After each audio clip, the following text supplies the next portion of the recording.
Hey,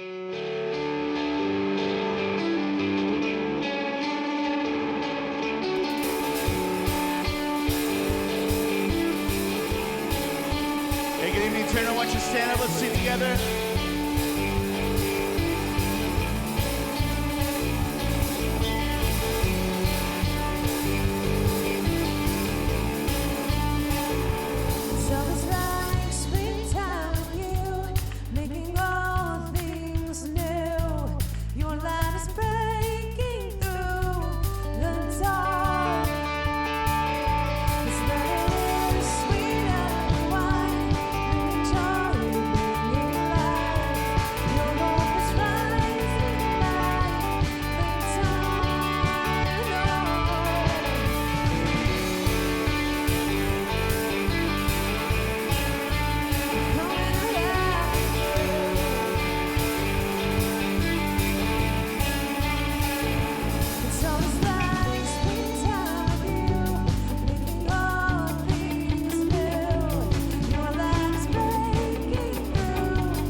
I wandered through the darkness, wasting away.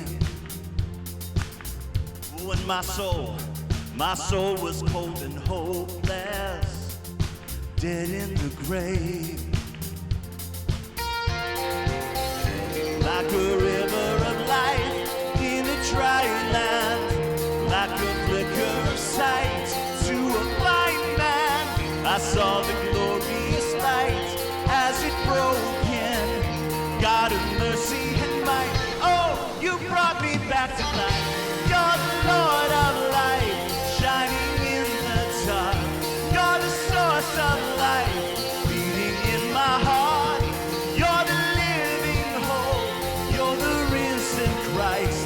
You restored my soul, oh, you brought me back to life. The brilliance of your glory awakens my soul. You give me grace and mercy, I give you control. Oh, and like a river of life in a dry land, like a flicker of sight to a blind man. I saw the glorious light as it broke in. God of mercy and might, oh, you brought me back to life. You're the Lord of life, shining in the dark. You're the source of life, beating in my heart. You're the living hope, you're the risen Christ. You restored my soul, oh, you brought me back to life. You brought me back to life. And you are the resurrector. You conquered the grave. You pulled me from the water, free from my chains, and risen to live. Like a river of life in a dry land, like a flicker of sight to a blind man. I saw the glorious light as it broke in. God of mercy and might, oh, you brought me back to life.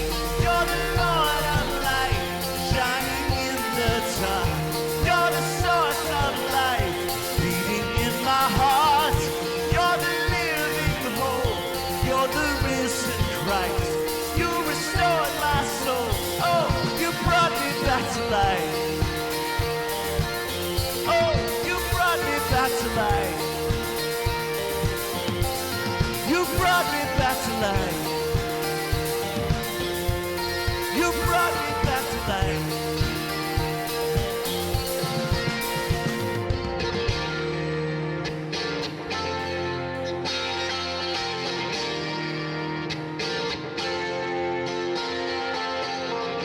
Like a river of life in a dry land, like a flicker of sight to a blind man. I saw the glorious light as it broke in. God of mercy and might, oh, you brought me back to life. Oh, you brought me back to life.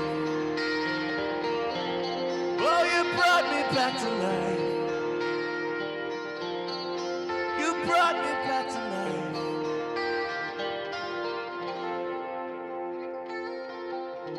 And we thank you for your great love for us that always seeks to restore, God. Never to tear us down,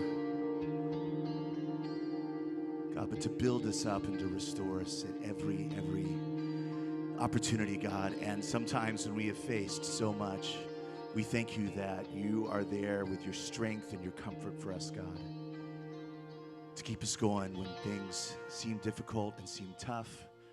And the God who did it before can do it again. And we're so grateful for that.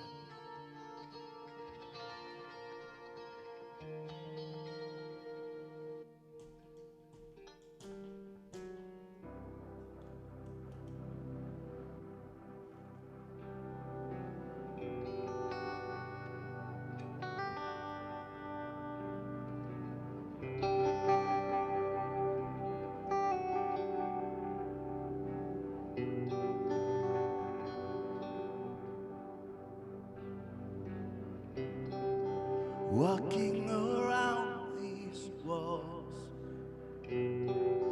I thought by now they'd fall. but you have never failed me yet.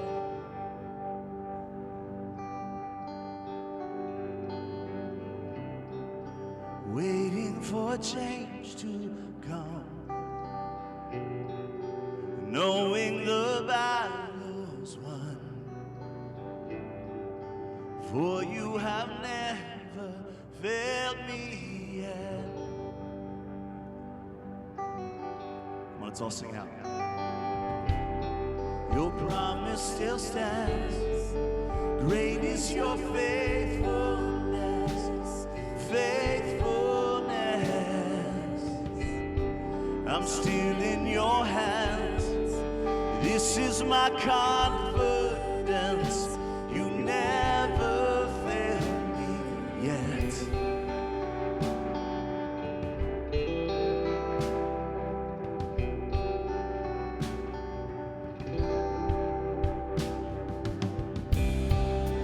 And I know the night won't last.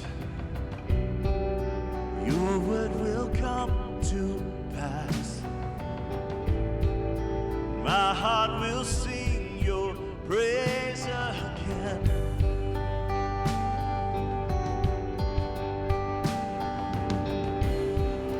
Jesus, you're still enough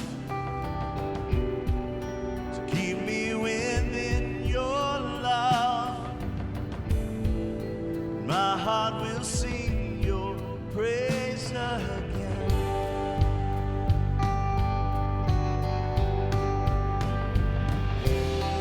Your promise still stands. Great is your faithfulness, faithfulness. I'm still in your hands. This is my confidence. You've never failed. Your promise still stands. Great is your faithfulness, faithfulness. I'm still in your hands. This is my confidence. You've never failed me yet. Oh, you never failed me yet.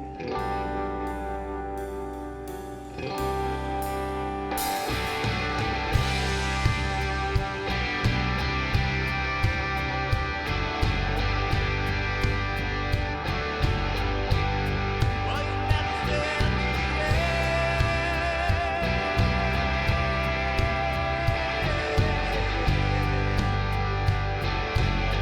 And I've seen you move. Come on. And I've seen you move. You move the mountains, and I believe I see you do it again. You made a way where there was no way, and I believe I see you do it again. I've seen you move. You move the mountains, and I believe I see you do it again. You made a way where there was no way, and I believe I see. Let's sing. We've seen you. We've seen you move. You move the mountains, and we believe we'll see you do it again. You made a way where there was no way. We believe we'll see you do it again. We'll see you do it again. We'll see you do it again.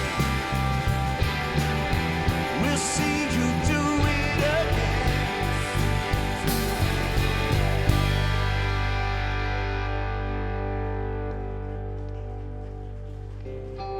The promise still stands.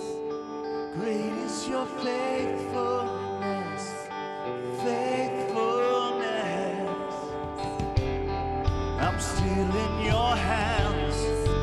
This is my confidence. You've never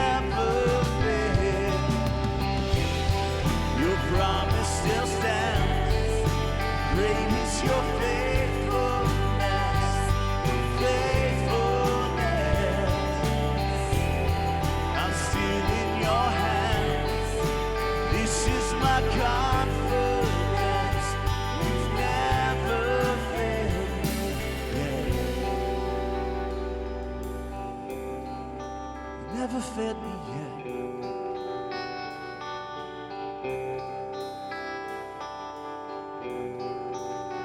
And I never will forget that you never failed me yet. No, I never will forget that you never failed me yet.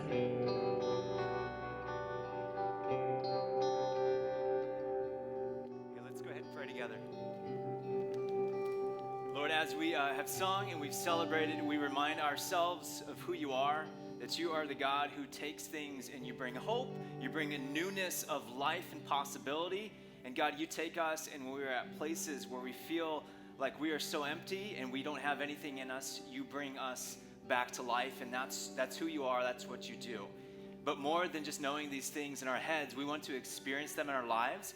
And I imagine that some of us are at a spot where we are going through something and we need encouragement of who you are, God. Help us to remember that you are the one who has shown up in our lives in the past. God, you have proven yourself faithful time and time again. And so help us cling to that promise, to the character of who you are, and that you will be faithful in the midst of what we're going through. We ask you to give us that hope and remind us of your goodness. We pray this in Jesus' name. Amen. Well, hey, everybody. I want to welcome you. Say thanks for being here at Terra Nova. My name is Scott. This is Dominic, and we're happy to see you. Absolutely, and it's great to be together. In light of our new series, Outlaster, before you guys grab a seat, got a quick question for you. Who is somebody in your life who has imparted something on you, taught you a great lesson, something you still use? Could be how to change your oil, how to cook. Go ahead and find somebody next to you and ask them that question.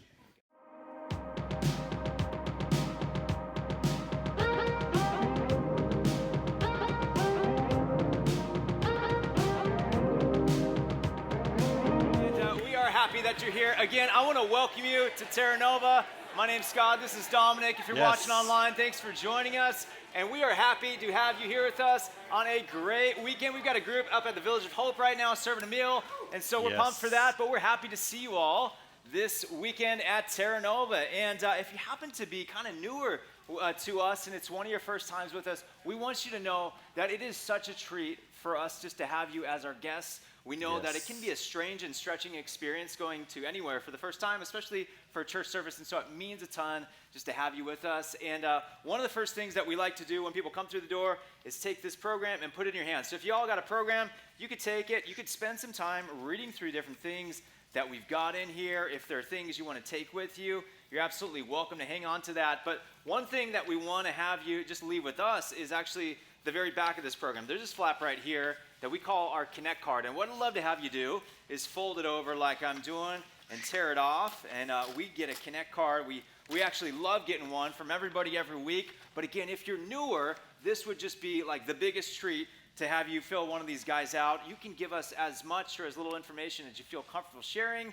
Check any boxes that you say, hey, I'd like more info on this. And then if there's any questions or prayer requests, you can leave those here on the back. But we would love to hear from everybody, especially if it's one of your first times. And if it is, you can check one of these boxes and say, it's my first, second, or third time. And for any of those cards, we're actually going to make, again, a $5 donation. Once again, this week to our Next Door Neighbors South County Outreach, as schools are back in session, and that's going on in the fall season ahead. They are doing a great job just resourcing our community. And so just know for every first, second, or third Connect card, we're going to make a donation on your behalf. And so spend a little bit of time working on that Connect card right now.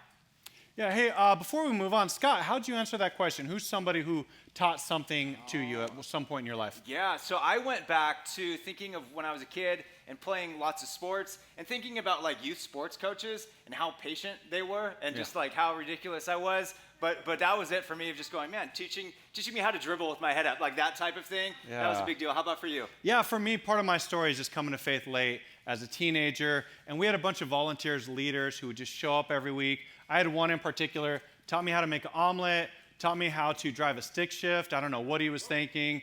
Super important, though. Yeah. That's nice. Would he be willing to teach me either of those things? Yeah, I'll reach out to him, find out. I love that, though, just going like, hey, this was not like, oh, and then there was like, this amazing person with all these credentials. You said like a volunteer just jumped in, jumping in youth ministry and sharing faith with you. That's like the type of church that we want to be and we want to become, is this community that just says, hey, we want to take what's been passed on to us and we share it with others that are around us. We want to make people great in our lives of just the people that God is bringing to us. And in a lot of that, that's why we've been taking all month just to kind of talk about different opportunities we have around this community just to jump in and to volunteer. Yeah, absolutely. And you might notice this menu here. And as you open it up, it's pretty awesome where just like your favorite restaurant, different serving sizes, there's many different types of opportunities to serve here. And so if you're new, you want to check something out, maybe look at the appetizers, side dishes, or if you're really like passionate and want to just hop into something, look at those main courses. But would love for you guys to take a moment, look through this, and just find an opportunity of somewhere that you would like to hop in. We want to be a church community where everyone is just, all hands on deck and finding opportunities to give back. Yes, absolutely. That's the kind of church that we want to be. It's why we talk about this regularly. So dive into some areas. You can fill it out. We'll get it from you later on.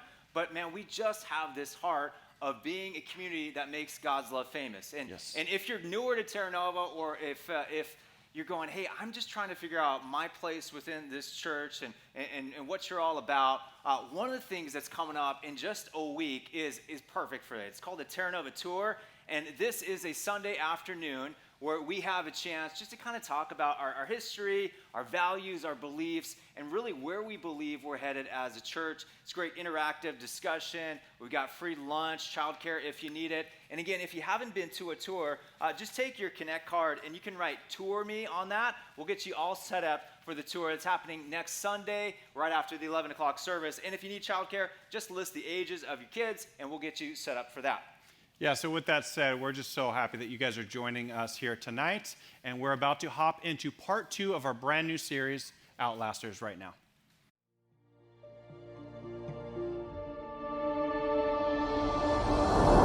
The fastest ones don't always win. It's the one who outlasts the competition, the one who never quits. But what if the race isn't just about you? What if the grind, hard work, and sacrifice of your every step is meant to pave the way for the one who comes after you? Your preparation, relentless effort, and perseverance become somebody else's starting point. And when you cross the finish line, you realize it's not the finish line at all. Your legacy lives on. You're just getting started. You're an outlaster.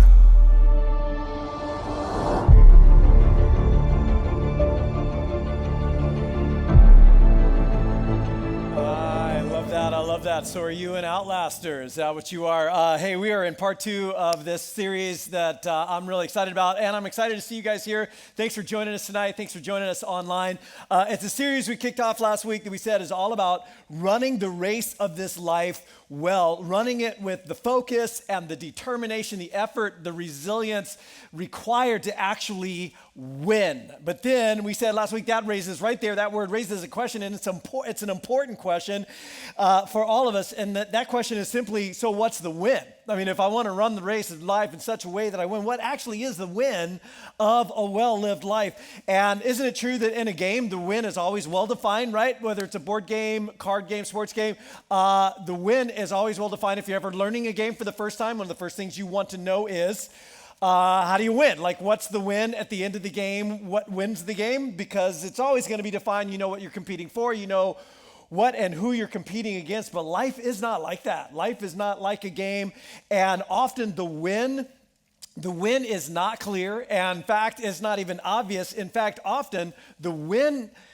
is actually counterintuitive. And so it's a great question to ask. What's the win? It's a great question to ask in every area of life, really in every season of your life. When I get to the end of this season, what will the win be? But I said last week, it's an even better question to ask in terms of your whole life. Your whole life, what is the win of a well-run race? What is the win of a well-lived life? And last week we took a look at a true outlaster. I mean, seriously, this person is one of the most influential people in all of history. Talk about someone whose life outlived and outlasted them. His name is Paul, and we looked at how Paul answered that question. And for him, it was people. The win was people, his life rippling into, like the ripple effect of his life, impacting and influencing as many people as possible in whatever ways and means as possible, influencing them for good, and for him especially, eternal good. To influence people for eternal good, that was the win of a life well lived. That's the kind of life, he says, that will outlive and outlast you. You will have a crown, he said, that will last forever. And then he goes on to say, and everything else? Not necessarily bad things. Everything else you're running for, all the other wins and accolades, all of the other goals in this life, they're just celery. It's not, and that's not bad. Celery can be good for you, but it's just celery. It will all wilt and go away. There's only one thing that lasts forever, right? And he goes like, that's what I'm running for. That's what I'm running for. How about you? Like, how about me? And so we ended last week with these two questions. The first one is this: what am I doing today that will continue to make a difference tomorrow, with or without me? What am I going to do with my life? And what am I doing today that will actually make a difference tomorrow, in the future, with or without me, and particularly without me, because someday there will be a without me. And there will be a without you. There is a finish line to this race, but am I an outlaster? Are you an outlaster? And here, the race is short. It's often hard fought. It goes by quickly. The finish line approaches more rapidly than we want or anticipate. And when I finished the race of my life here, what will I have passed on to those coming behind me that is worth carrying on? And that was our second question. What am I passing on that's actually worth carrying on to the ones who are coming behind me? Now, those last two words are actually really important to this series. This whole idea of people who are behind me, fundamental to this series, is something I think about all the time and talk about from time to time, that there are three types of relationships, three kinds of relationships that we all have, and we actually all need. Three types of relationships. And the first relationship that we have and really need are people who are before us, the people who are before us who know what we don't know, and know what we don't even know we don't know, have gone where we want to go, maybe in their relationship with God, or maybe like their marriage or their family or their career or their business life or financial life. They've done things that we want to do or maybe hope to do someday. They've already done those. They're becoming or have become the kind of person that we want to become. They're ahead of us in the race in one area of life or more. And then there are the people who are beside us. And these are the people that we like. We just love being with, because they know about how much we know, and they're dumb in the ways that we're dumb, right? But they're struggling in some of the similar ways that we're struggling with, and they're going where we want to go. They're heading in that direction, and those are our travel partners. Those are the people who are journeying alongside of us. And then there are people who are behind us, people who haven't come quite as far. They haven't figured that out yet. They haven't had to fight through that yet. They haven't had to struggle through that yet. So they haven't learned what you've learned in one or more areas of life. And these are people, this is someone that I can reach back and hand back something to them and say, hey, let me help you through that. Hey, I had to navigate that. Here, let me show you where the path is, how to get over that obstacle. Let me show you. I've had to do that before. Things that I've learned and have been passed on to me, and now I'm passing them on to somebody else. And we need all three of these relationships. We need all three of them for different reasons. They provide different things for us. The people who are before us help show us the way. It's like they've been to a place on the map that we haven't been, and they can kind of give us a piece of their map. And they can say, here's how to work through that kind of thing. I've done that. And then there are the people who are beside us, and they help us shoulder the load, right? These are the friends who provide support and encouragement. That word means to put courage in someone. And it seems like they put courage in us when we're around them, and they comfort us. And these are the folks that we're kind of working through what we're learning together. They're in about the same stage of life, maybe. We're working through and we can pray for one another, and we can hold one another's feet to the fire, right? And push one another on. And then we really need people who are behind us. We need people who are behind us where we can share a little bit of our map, where we can extend grace and wisdom and maybe a little bit of expertise or some experience or patience as it was extended to us at one point, because in sharing what we have received, we grow. In fact, there is a lot of evidence for that. And in fact, many of us already know that when you pass on something that you're learning, you actually integrate it more thoroughly. You learn it more holistically, and your capacity actually increases. It is important to have all three. It's important to know who's who. It's important to know that you're not taking relationship advice from the person who's fallen down the relationship mountain 5 times, right? You want to take your relationship advice from the person who's bagged the peak. Like, you've been there. I'm going to listen to you, and you're great with money, but I'm not listening to you. I'm not telling my wife what you're telling me I should tell my wife. And we know that it's like important to know who's who, right? We need all three. It's important to know who's who, and it's important to be passing on what we have received, what's been passed on to us, to those who are coming behind us, maybe a stride or two or mile or two. It's what it means to be an outlaster. And it's one of the things that I just love about a community like this. I mean, seriously, over the long arc of my life and my family's life, the many years in this community, just the abundance of opportunities that I and my kids and my wife have had to have people who are ahead of us, who have wisdom and experience that we don't have, and the camaraderie and encouragement and mutual edification of people who are right beside us, and the ability that we all have to turn around and pass on what we've received to somebody else who's coming behind it is part of what makes it so beautiful to be a community that's like serving and giving just a bit of our time and our resources to pass on what's been passed on to us. And there are people in this room who've done that to me and to my family, to my kids for years and years and years. And there's something that's just beautiful about that. That's just beautiful. And I hope you will find your ways to do that, because we all need all three of these kinds of relationships. But in order to effectively pass on something that's worth carrying on, in order to effectively pass on something that's worth carrying on to really anybody at all, I need to run the race of my life well and finish the race of my life well, because remember, the win is always defined by the end. It doesn't matter how you started or what the middle was. The win is really defined by the end. And as we're going to talk about this a little bit next week, don't miss next week, people are usually defined not necessarily by their finest chapter, but often by their final chapter. And I want to make sure I want to finish the race of my life well. And to finish well, you will need something that research shows is an increasingly short supply. And that is resilience. Resilience, which Merriam-Webster defines as the capacity to recover quickly from difficulties, toughness. I love a definition that Sheryl Sandberg and Adam Grant give to resilience. In their book Option B, the subtitle to this book is great: Facing Adversity, Building Resilience, and Finding Joy. And Sheryl was a COO at Facebook. She lost her husband at a very young age, just shattered her. Adam Grant is a friend of hers who is actually a university professor, best-selling author, a psychologist, and so forth. And they write this book together, and they define resilience. I like this. They define resilience as the strength and speed of our response to adversity.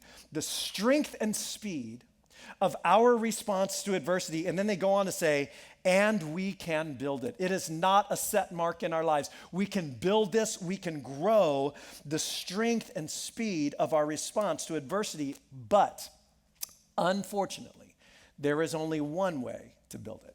There is only one way to build it, and to get at this, today we're going to take a look at some very famous words written by a very famous guy. His name, he was famous actually in his own day, famous still today. His name is James, and James had an even more famous brother. His brother was Jesus. That's right. His brother was Jesus. Hello. And James was raised with Jesus. Can you imagine that? Sharing a room together. James did not follow Jesus as his rabbi or teacher or Lord or leader. He did not believe in Jesus, and I can understand why. Can you imagine having like the perfect brother? I mean, you think Jan Brady had it tough? Like the perfect brother, really? And then he heads off like at around 30 years old, and he's doing these amazing things, and there are crowds everywhere singing his praises. And the only thing we have on record in the biographies of Jesus, of James ever saying, is this snarky, sarcastic comment that he makes to Jesus.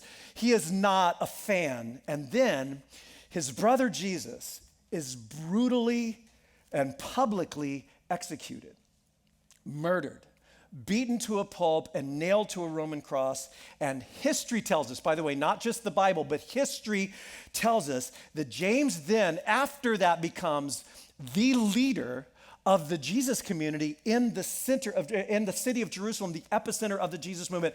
James becomes one of the most outspoken and influential followers of Jesus in the first century world, and he writes a letter.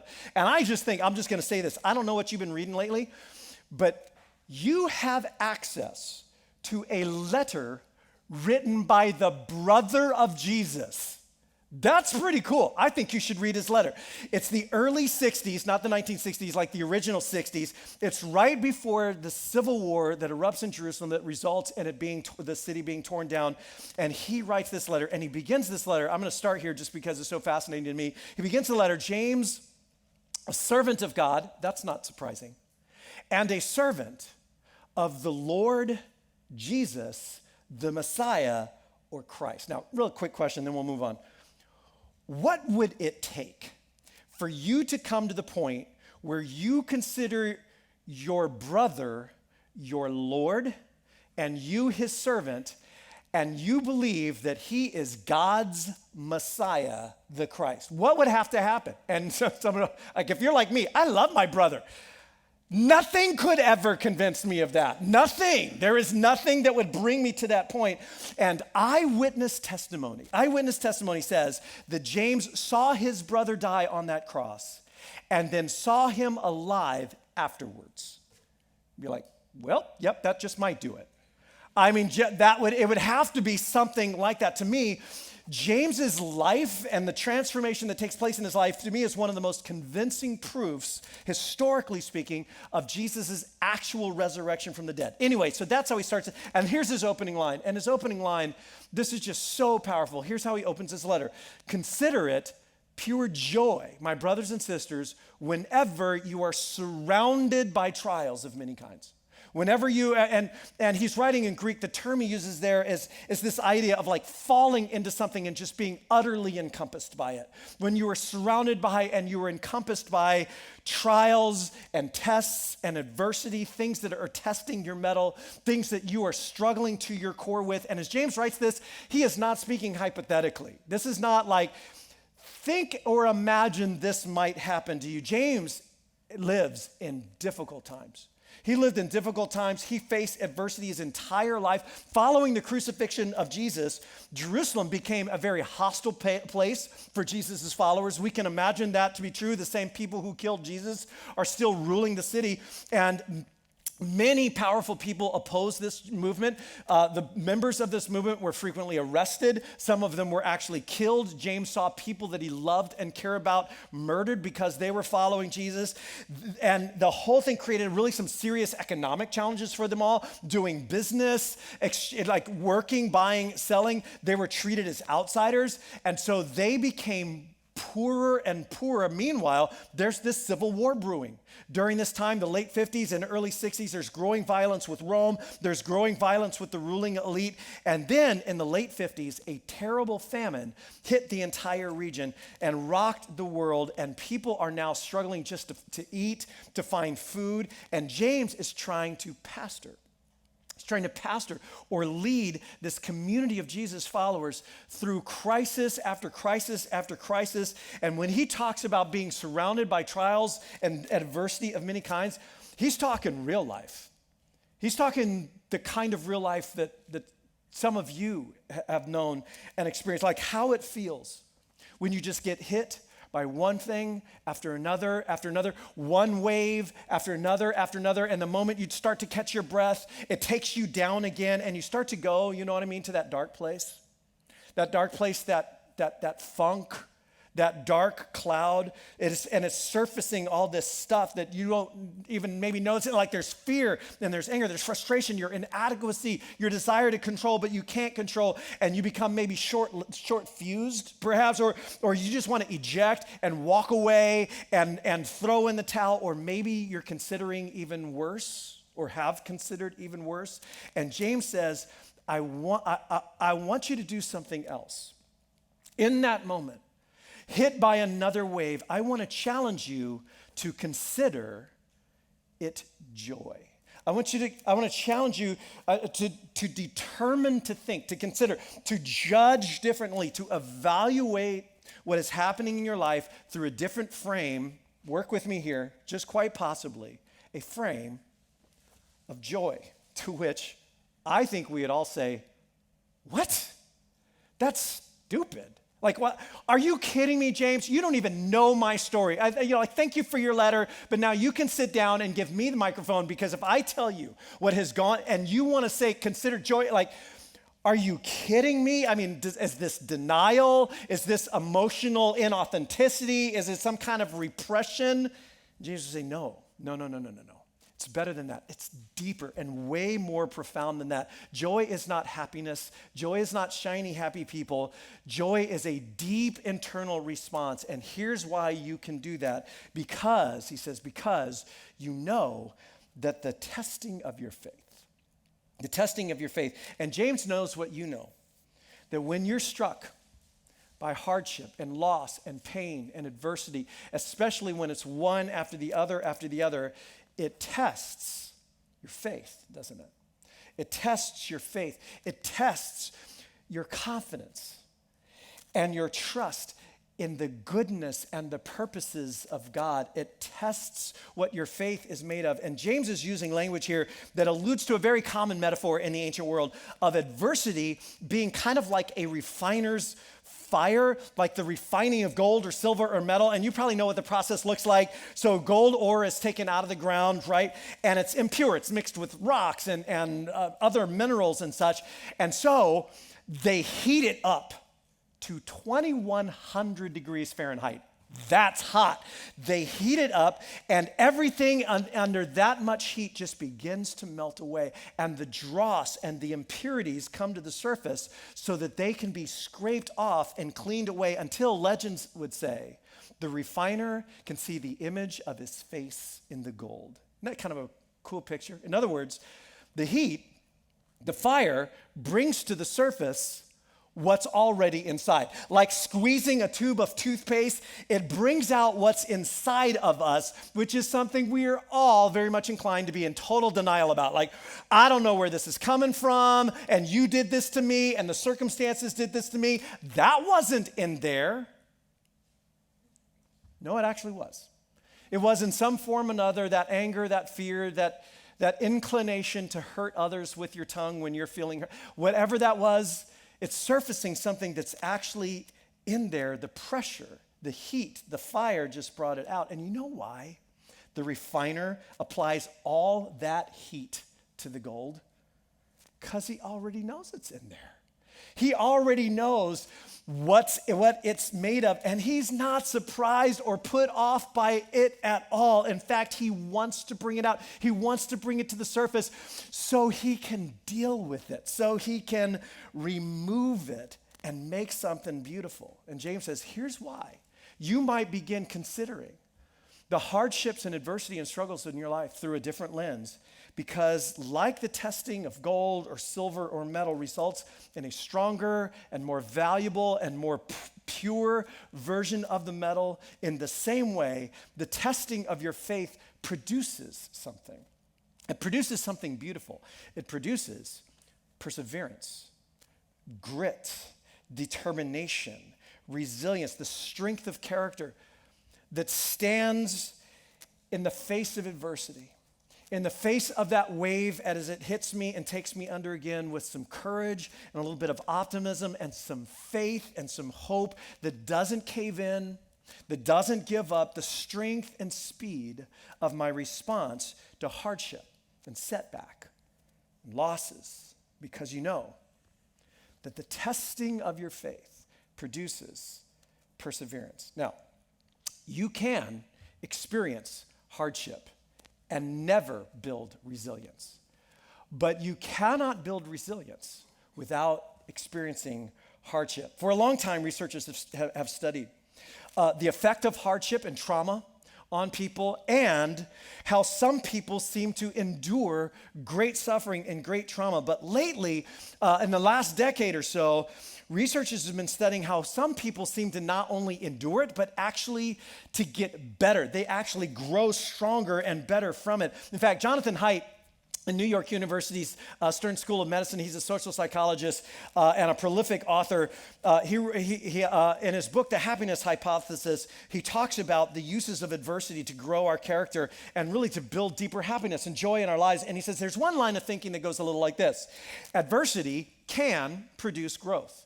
He says that's actually well proven, well established as a fact. But there's another line of thinking.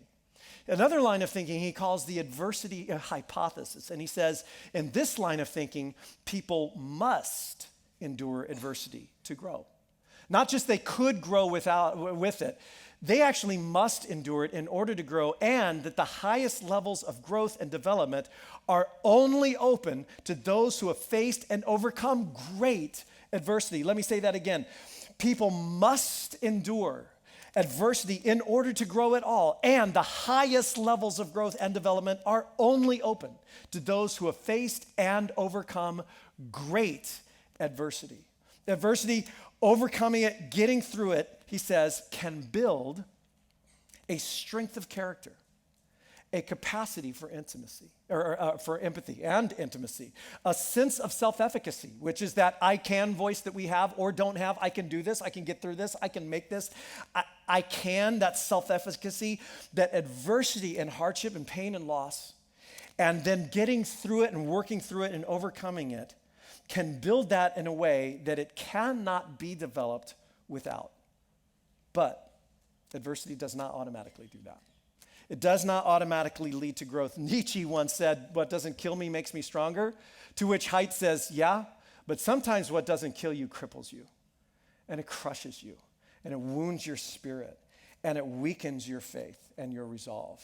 The growth, Haidt said, the growth actually depends on something that we can learn to do. It depends on how we see, how we frame, and how we respond. And James, he says, I want to give you this. I want to give you this. I want to give you this frame. And he knows the power of it because he's experienced it in his own life. He says, there is a choice in how we see, consider what we consider, and there is a choice in how I respond to actually, this is going to sound crazy, lean into the hardship for the moment. Not loving it, not happy about it at all, but actually leaning in to that grief or that struggle in the moment to allow my character to grow. And so James says so let perseverance finish its work. Consider it in a different way and respond to it with a different response where you are allowing resilience to grow and mature you. In other words, God is at work in you. And God is still for you, even in the middle of this, doing something in you. And you can hit the eject button, and you can hit the run and hide button, and you can hit the I don't need this or you anymore button, I'm out of here. You can hit the porn button, or the alcohol button, or the weed button, or the self-righteous blame defect, it's not my fault, did you see what she did button. And you can pull away from God in the middle of it, and many do. Many do. I've seen many push the eject button. You've seen people do that. Some of you have done that at times in your life where as pain and adversity came into your life, you began to pull away from God and throw in that towel. And James has seen that as well. And James says, wait. before you do that, I understand, but before you just try to get out of this or make this go away, consider how you might actually grow through it. Let it finish its work in you. Before you just move on, God is up to something. God is up to something good in you, and the adversity in our lives is often the adversities in our lives are often the focal point of God's activity in our lives.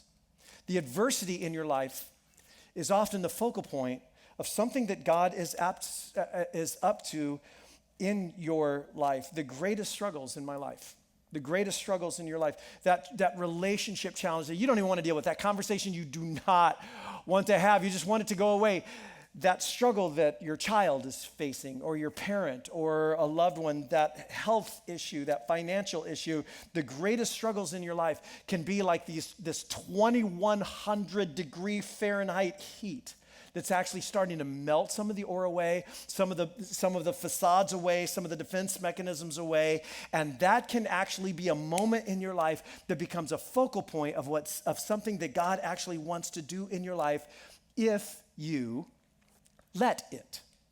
If you actually let perseverance finish its work. So rather than running from it, James says, and rather than fearing it and just praying to get out of it, what if you were to let perseverance finish its work so that, he says, you may be mature and complete, not lacking anything. In other words, you would become whole. You would become like the best possible version of yourself, the wisest, most emotionally healthy, relationally healthy, intellectually healthy, the best possible version of yourself so that you can become mature and complete, not lacking anything. We're like, well, that sounds amazing. Like, I want to be that person. How do we become that? Oh, you just let perseverance finish the work. And anything else? Like, is there another path to mature and complete, not lacking anything? And James would say, unfortunately, it's hardship. It's hardship, and it's letting perseverance and resilience do its work in us that makes us deeper, more mature, more emotionally healthy, stronger, more aware people. And it's enduring hardship with that faith and that courage that deepens our faith and our courage and our confidence in God.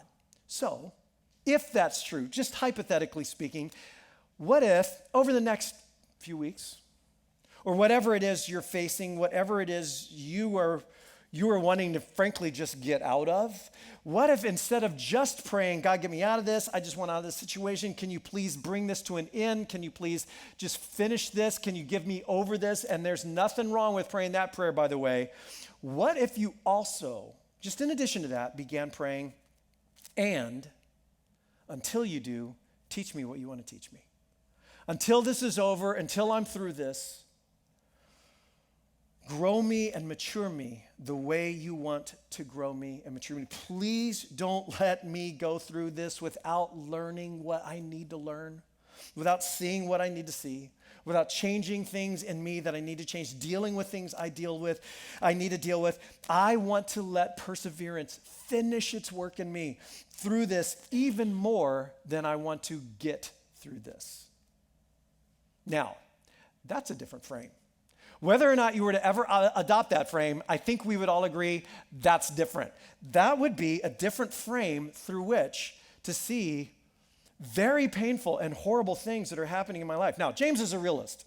He's, in fact, if there is any document in the New Testament from the followers of Jesus that is more pragmatic and realistic, I mean, this is it. And he knows how hard that is. He knows that in that moment, and in this moment right now, what we really need, what we really lack is wisdom.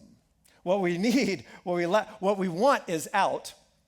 What we need, what we lack is wisdom. And he says, if any of you in this moment, in this struggle, lacks what you need, which is wisdom, you should ask God. If any of you have found yourself to have fallen into and are suddenly just encompassed by so many struggles and adversities and trials, and you were going along, you had your plans and your hopes and dreams, and you knew how things were going to turn out, and then you got blindsided by the Mack truck of adversity, and now everything is upside down, and you don't know what to do, and it doesn't seem like there's anything you can do. You can't seem to control what's going on.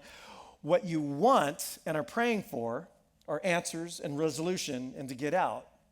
But what you need, he says, is wisdom. What you need is wisdom. And James says, here's what you do. Here's what you do in order to let perseverance complete its work.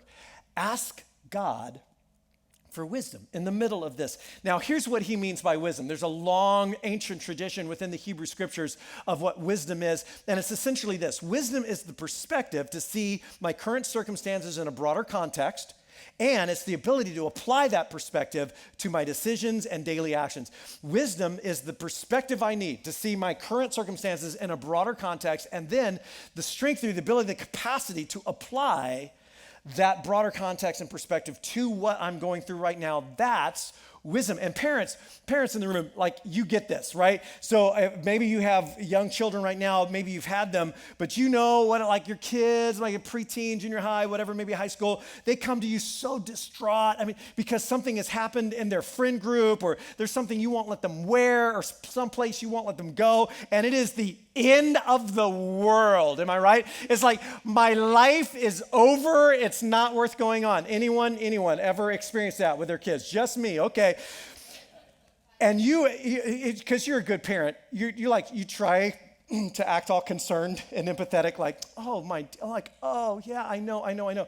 And then you walk away and think, I wish that was my problem.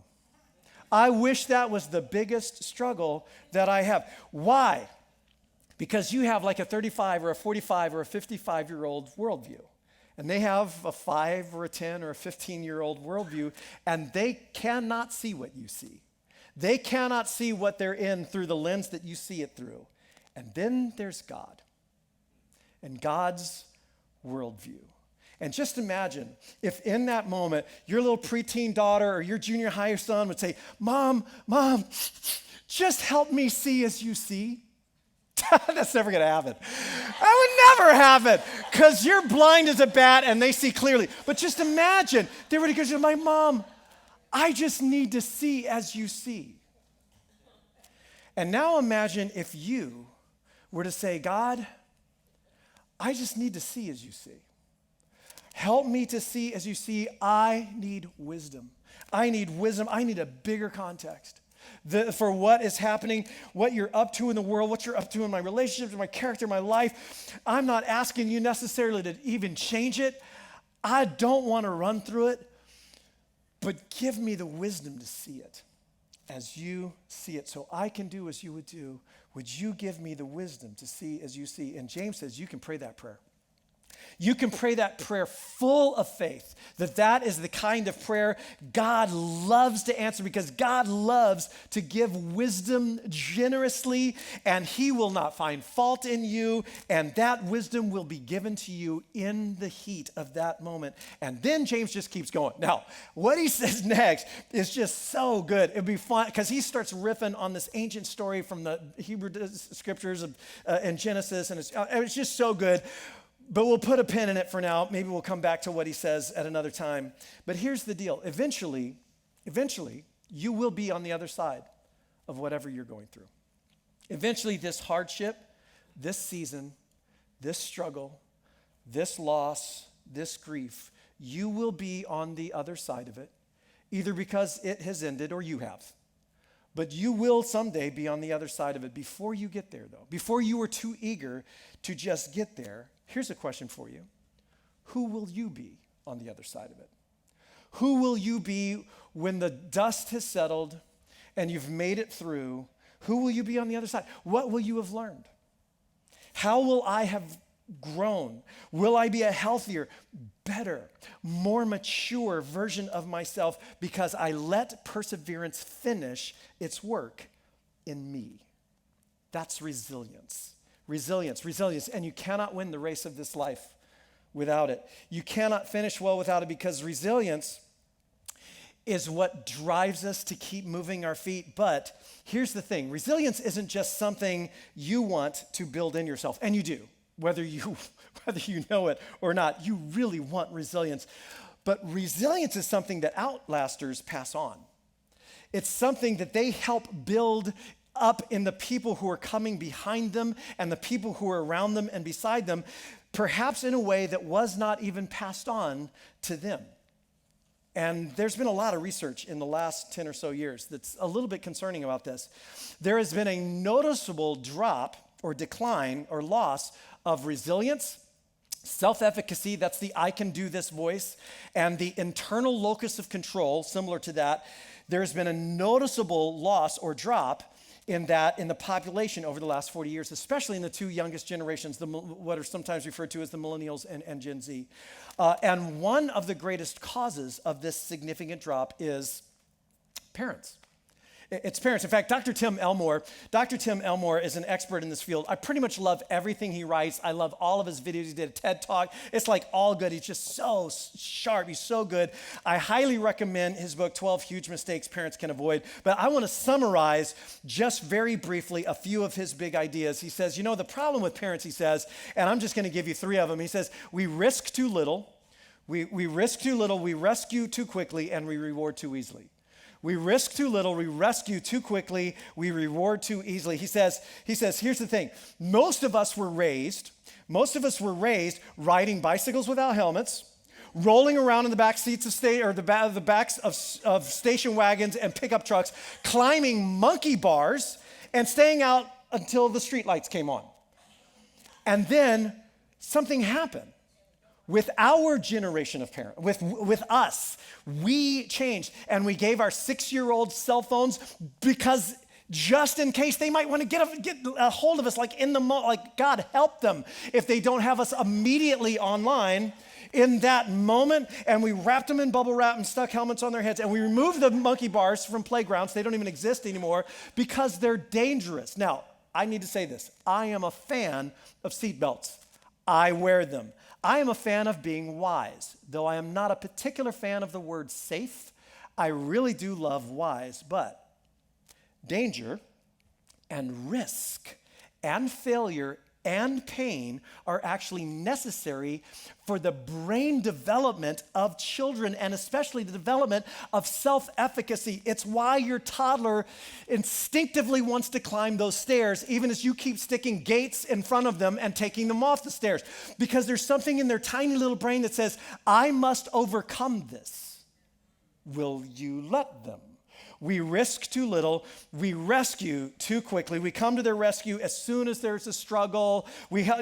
They will never have to figure it out. We will figure it out for them. We leave work to bring them lunch when they forgot it at home. We stay up all night finishing the science project that they didn't get to. In fact, Tim Elmore says, there's a sign on a school wall that his organization works with that he noticed. He walked in the front doors, and there's a sign addressing parents that you see the moment you walk in the door, and it says, Dear parents, if you're bringing in your son or daughter's forgotten lunch, science project, or gym shorts, please turn around and exit the building. Your child will learn to problem solve in your absence. Isn't that great? We did this. Our generation of parents did this to our children. We risk too little, we rescue way too quickly, and he says we reward too easily. These are the generations raised with participation trophies and without red pens in schools, because a child might get their feeling. We don't want them to feel bad, we want them to be happy. And we have prioritized their happiness over their readiness. We have prioritized their immediate happiness over their long-term or ultimate readiness. And Tim says we give them what they should earn. We give them what they should earn, and they never actually have to fight for it. And so he's got like all of these stories and all this evidence. When kids in this generation try and then fail, they give up very quickly. That's where the test scores and resilience, I can't do this is stupid. I can't do this. Do those words sound familiar? Now, here, I'll just say this. At this point, we could just go off on a whole talk on parenting for resilience. That's not this series. That's another series. Maybe we should do that. I highly recommend the book. But in short, here's the deal. If you can't build resistance, without overcoming adversity, and you can't. Neither can they. Neither can they. And their adulthood is actually more important than their childhood and will last a whole lot longer. So don't parent for their happiness.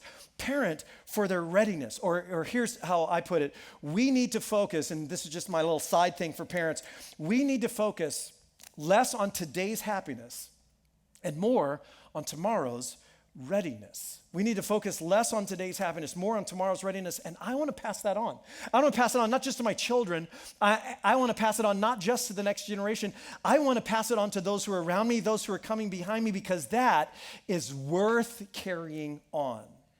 If I want to run a race, the race of this life, and win, I need to build resilience, but resilience isn't just something I need in order to run the race well, it's something I want to pass on to those who are beside and behind me. Now, we'll pick it up right there next week as we talk about a second quality that is absolutely essential to passing on what's worth carrying on. But as we close, I want to bring us back to that prayer that James talked about, to what he said we should ask God for, that prayer for resilience, for wisdom. And the prayer is simply this: God, give me the wisdom to see as you see.